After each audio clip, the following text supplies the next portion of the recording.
Boa noite, turma. Eu espero que todos e todas estejam bem, apesar de toda a situação que estamos enfrentando. Mas, enfim. Eu, que sou Bárbara Sandi, e Ellen Evany, vamos apresentar o slide do modernismo na Bahia, com base nos textos teóricos que nós estudamos em março, porque passou um tempinho bom e queria pedir desculpa já, porque não sei se vou conseguir lembrar de todas as características, porque eram muitas e eram muito importantes sobre o modernismo na Bahia. Porém, vou tentar falar da melhor maneira possível para a gente entender da melhor maneira possível também tudo o que aconteceu com o modernismo baiano. Para começar, eu queria falar dos aspectos do modernismo baiano.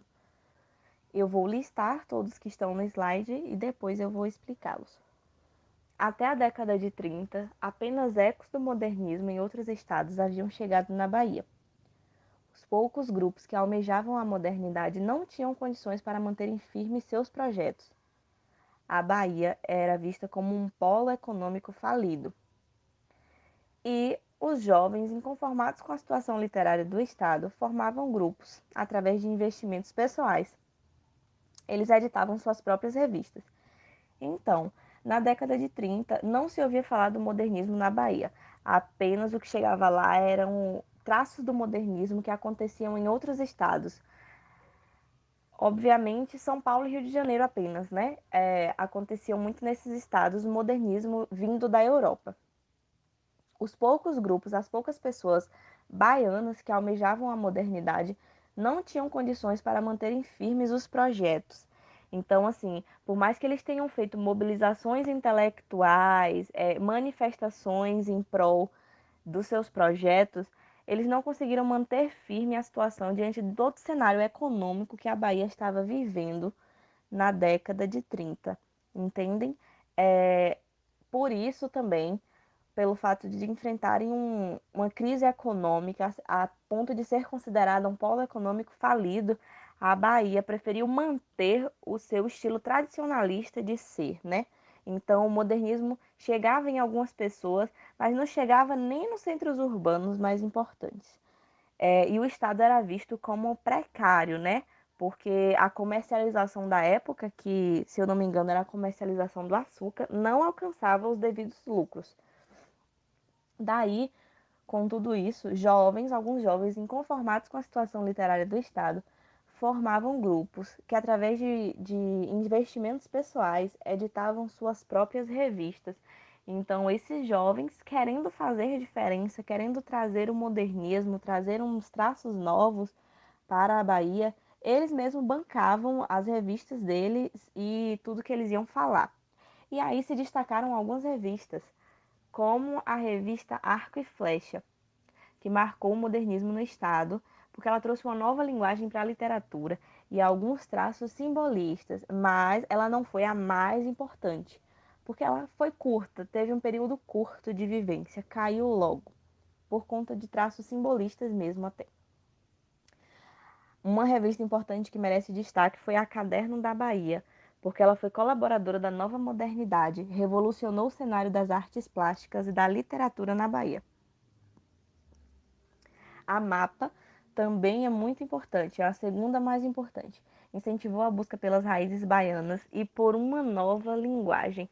A revista Mapa merece destaque porque ela foi uma influência mesmo, ela foi uma influenciadora. Ela trouxe a busca por essas raízes baianas e a busca por uma nova linguagem. E com nova linguagem, ela trouxe o cinema como uma proposta para a Bahia, uma proposta diferente, inovadora, uma proposta visual. Sobre o modernismo na Bahia, no fim do século XIX foi que a Bahia começou a avançar em alguns projetos. O modernismo e a modernização do Estado ocorreram de forma progressiva, lenta. E alguns nomes que se destacaram foram de Persiliano Ramos e de Robespierre da Silva. Eles foram os primeiros artistas plásticos modernos. A Escola de Belas Artes ainda valorizava a cultura europeia. Então, voltando para explicar, no fim do século XIX, a Bahia começou a avançar em alguns projetos de modo lento. Ela não conseguiu avançar em tudo. E o modernismo e a modernização que ocorreram nessa época ocorreram de modo progressivo, porque a Bahia era um estado essencialmente tradicionalista e mesmo inovando nas pinturas, e mesmo inovando nos acontecimentos modernos, ela ainda se mantinha presa às tradições, né? A valorização dessa cultura europeia, como as escolas de belas artes faziam. Daí, Ciliano Ramos e Robespierre da Silva foram os primeiros artistas plásticos modernos. E eles não foram lá, assim, eles foram muito importantes, mas foram pouco valorizados, eu acredito, porque mesmo inovando nas pinturas, eles ainda estavam presos às artes europeias, como a Escola de Belas Artes, e não era essa a proposta que o pessoal queria.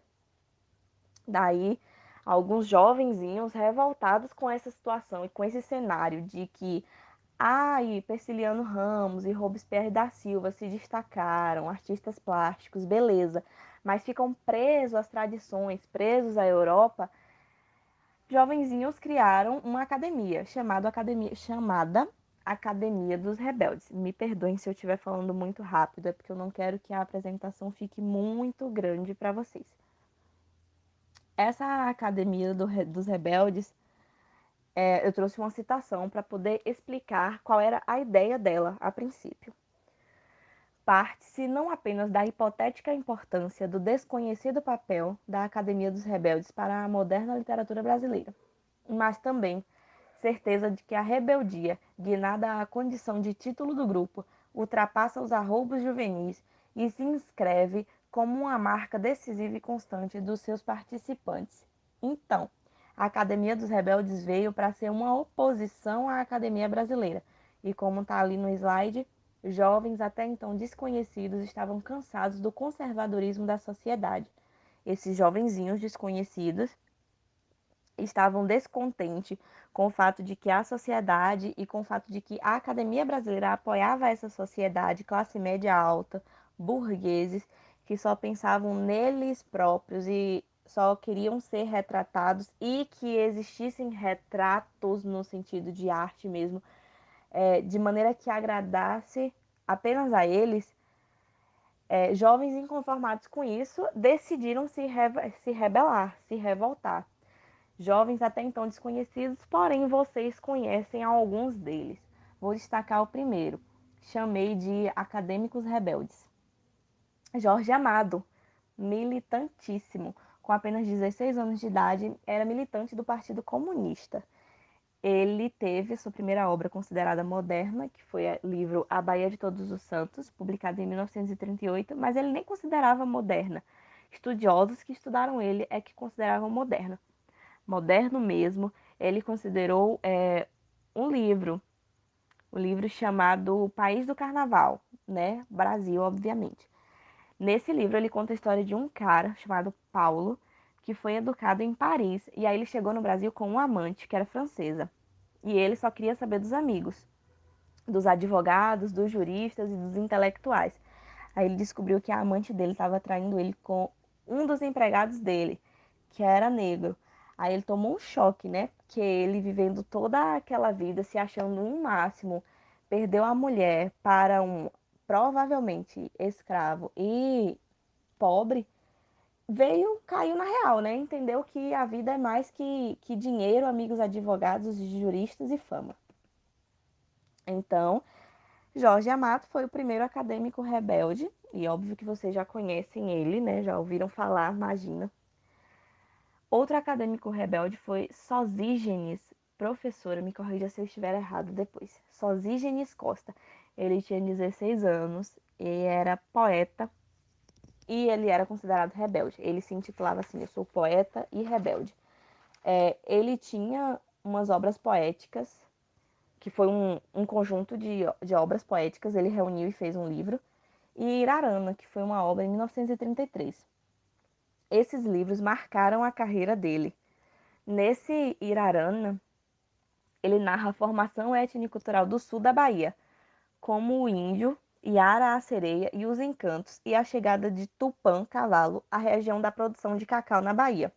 Tupã Cavalo, no caso, era um homem branco, tá? Aqui só para exemplificar melhor tudo isso que a gente fala sobre o modernismo, Enfim, peguei uma citação de Jorge Amado, em que ele diz: único vivo do grupo que compôs a Academia, no exercício da saudade, faço o balanço dos livros publicados pelos rebeldes por cada um de nós. A obra poética e ararana de Sosígenes, sua poesia, nossa glória e nosso orgulho. A obra monumental de Edson Carneiro, aí vocês podem ver que ele destaca outros nomes importantes também. Pioneiro dos estudos sobre o negro e o folclore, etnólogo eminente, crítico literário, grande Edilson. Os sonetos de Mal-Querer e de Bem-Querer, de Alves Ribeiro, jovem guru que traçou nossos caminhos. Os dois livros de contos de Dias da Costa, Canção do Beco e Mirante dos Aflitos. Os dois romances de Clóvis de Amorim, O Alambique e Massapê. O romance de João Cordeiro, que devia se chamar Boca Suja. O editor Calvino Filho mudou-lhe o título para Corja. As coletâneas de poemas de Aidano do Couto Ferraz e as de soneto de Da Costa Andrade. Os volumes de Walter Silveira sobre cinema. Some-se em meus livros. Tire-se os 9 fora, o saldo, creio, é positivo. Todas essas pessoas que ele cita eram os rebeldes que compuseram a Academia dos Rebeldes junto com ele. E como ele foi um dos poucos vivos a dar essa, eu acho que foi a entrevista ou fazer esse manuscrito, a deixar esse manuscrito, ele retrata, né, ele mostra aí as obras de vários autores como uma forma de homenageá-los e manter viva, acesa, a presença deles e a importância deles no papel do modernismo da Bahia. Algumas características que divergem separam o modernismo do nacionalismo. O modernismo tinha um apreço pelo nacional, né? Ele buscava valorizar as raízes nacionais, rompeu com o estilo europeu, rompeu com o branqueamento populacional e passou a retratar todos os povos e não somente a massa da classe média alta baiana. Ou seja, no nacionalismo a gente via que apenas eram retratadas a classe média, aquilo que agradava aos olhos de quem tinha o poder, né, da sociedade, que é a classe média alta, obviamente. Aquilo que enchia os olhos dessas pessoas, de pessoas brancas, enfim, eram feitos no nacionalismo e no tradicionalismo. Mas o modernismo buscava tanto manter o apreço pelo nacional, só que de forma verdadeira, valorizando as raízes, falando, olha, na Bahia não tem só gente branca não, viu? Pelo contrário, tem mais gente negra do que gente branca. Rompeu com esse estilo europeu, rompeu com essa coisa brasileira de querer pegar tudo que é de fora e abrasileirar. Então ele rompeu com o estilo europeu e trouxe novos traços para a literatura, as artes plásticas, as artes de modo geral, e rompeu com o branqueamento populacional, que foi, como eu já falei, essa onda de achar que todo mundo é branco, vamos retratar todo mundo branco aqui nas histórias, vindo de um estado que a gente sabe que a maioria é negra e que isso não acontece, né? A maioria das pessoas são negras, são pouco retratadas e a população branca que é retratada muitas vezes nem existe, passa a ser uma coisa mais para agradar mesmo os olhos da alta sociedade. Enfim, para autores da época, como a professora Cristina Queiroz relata no artigo dela Modernismo Revisitado, o modernismo foi uma das grandes fases revolucionárias para a cultura brasileira, que rompeu com o tradicionalismo e remodelou a cultura do país. Mas, de acordo com Castelo, o modernismo brasileiro ocorreu apenas como uma revisão da cultura tradicionalista, adaptada para os tempos presentes. Ou seja, ele acha que assim, foi modificada alguma coisa da cultura tradicionalista, adaptada para os tempos atuais, de modo que agradasse a todos, mas ele não concorda que foi uma revolução, como Cristina, que diz que o modernismo foi uma das fases revolucionárias da cultura brasileira, porque rompeu barreiras, rompeu uma estética toda tradicionalista. Já falamos sobre isso no slide anterior, sobre romper com diversas estéticas e regras que o tradicionalismo e o nacionalismo mantinham. A Bahia, que era extremamente tradicionalista, teve, portanto, um processo de modernização mais lento e progressivo, que, mesmo enfrentando diferentes barreiras, conseguiu abrir espaço para uma nova fase na cultura do Estado, ampliando as diversas formas de arte, tornando-as mais acessíveis e mais coniventes com a realidade. Também já falamos sobre isso, sobre o fato da Bahia, que era extremamente tradicionalista, e sobre o fato dos acadêmicos rebeldes terem feito um processo de modernização que, mesmo lento, conseguiu romper essas barreiras, conseguiu romper toda uma estética tradicionalista e uma cultura vinda de fora do país e conseguiu agregar a cultura do Estado, incluir a cultura do Estado em diversas formas de arte. E olhando hoje, a gente consegue lembrar, eu só consigo falar de Jorge Amado porque de fato, assim, para mim ele é o mais conhecido entre os que eu citei aqui.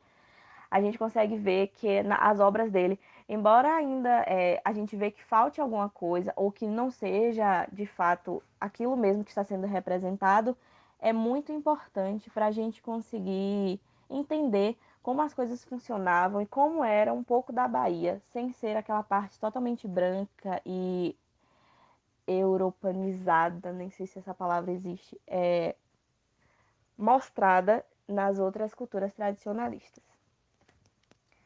É isso, turma. Espero que tenham gostado. Boa noite a todos e a todas.